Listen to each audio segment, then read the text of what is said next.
کسی گاؤں میں بہت ہی غریب دھوبی رہتا تھا۔ کپڑوں کی دھلائی کے ساتھ ساتھ اسے آسمان کو قریب سے دیکھنے کا بہت شوق تھا۔ وہ اور اس کی بیوی روز دھوبی گھاٹ پر کپڑے دھونے جاتے تھے۔ ایک روز جب اس کی بیوی کپڑوں کو سکھا رہی تھی تو اس کی نظر آسمان پر پڑی۔ کیا دیکھتی ہے کہ آسمان سے ایک ہاتھی اڑتا ہوا زمین پر اتر رہا ہے۔ جیسے ہی وہ زمین پر اترا تو وہ غائب ہو گیا۔ 2 سے 3 روز تک وہ دونوں یوں ہی ہاتھی کو زمین پر اترتا دیکھتے رہتے۔ انہوں نے فیصلہ کیا کہ کل وہ اس ہاتھی پر نظر رکھیں گے کہ ہاتھی زمین پر کیوں اترتا ہے اور پھر غائب ہو جاتا ہے، آخر ایسا کیوں ہے۔ اگلے دن دونوں شدت سے اس ہاتھی کا انتظار کرنے لگے۔ آسمان پر جب بار بار نظر دوڑانے لگے، آخر ان کو آسمان سے ہاتھی زمین پر اترتا نظر آ ہی گیا۔ دونوں اس کے پیچھے چل پڑے۔ ہاتھی گنے کے کھیتوں میں جا گھسا اور خوب پیٹ بھر کر گنے کھائے۔ ہاتھی کا پیٹ بھرا اور اڑنے کی تیاری کرنے لگا۔ جیسے ہی اس نے اڑان بھری، دونوں میاں بیوی نے بھی ہاتھی کی دم پکڑ لی اور ہاتھی کے ساتھ اڑنے لگے۔ ہاتھی آسمان کی بلندیوں کو پہنچا تو دھوبی کیا دیکھتا ہے، ایک پہاڑ ہیرے، سونے اور جواہرات سے چمک رہا ہے۔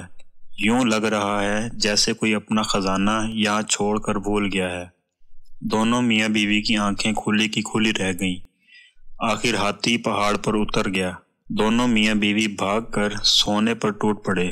زیادہ سے زیادہ سونا اکٹھا کرنے کی کوشش کرنے لگے۔ رات کے بڑھتے اندھیرے سے پریشان ہونے لگے۔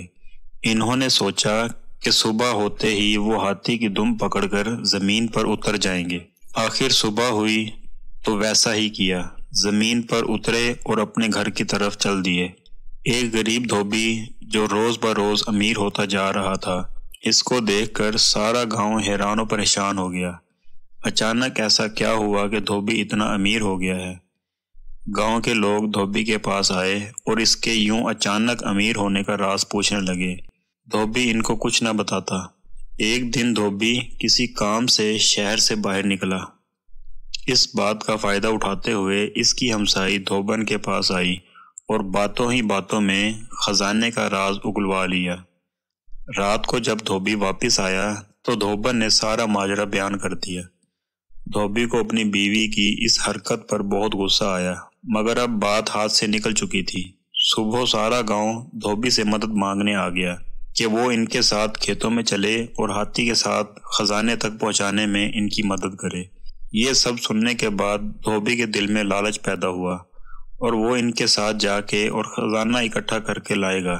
یہ سوچ کر وہ ان کے ساتھ جانے کے لیے راضی ہو گیا۔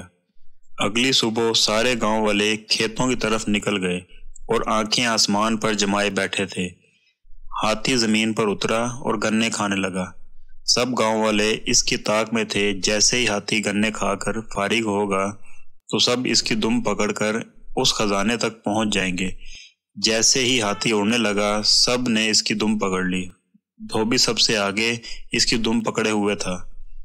یوں اس کے پیچھے ایک لمبی قطار میں پورے گاؤں والے ایک دوسرے کو پکڑے اڑتے چلے جا رہے تھے۔ سب گاؤں والے آپس میں باتیں کرنے لگے کہ وہاں کتنا خزانہ ہوگا کہ ہم سب لے کر آ سکیں گے۔ کسی نے کہا خود سے سوچنے سے اچھا ہے کہ ہم کیوں نہ دھوبی سے پوچھ لیں۔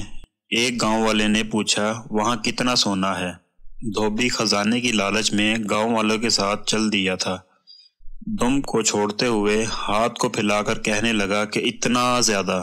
یہ کہنے کی دیر تھی کہ سب کے سب زمین پر گرے اور ہاتھی مزے سے آسمان میں اپنی اڑان بھرنے لگا اور گاؤں والوں کو انہیں لالچ کی سزا مل گئی تھی۔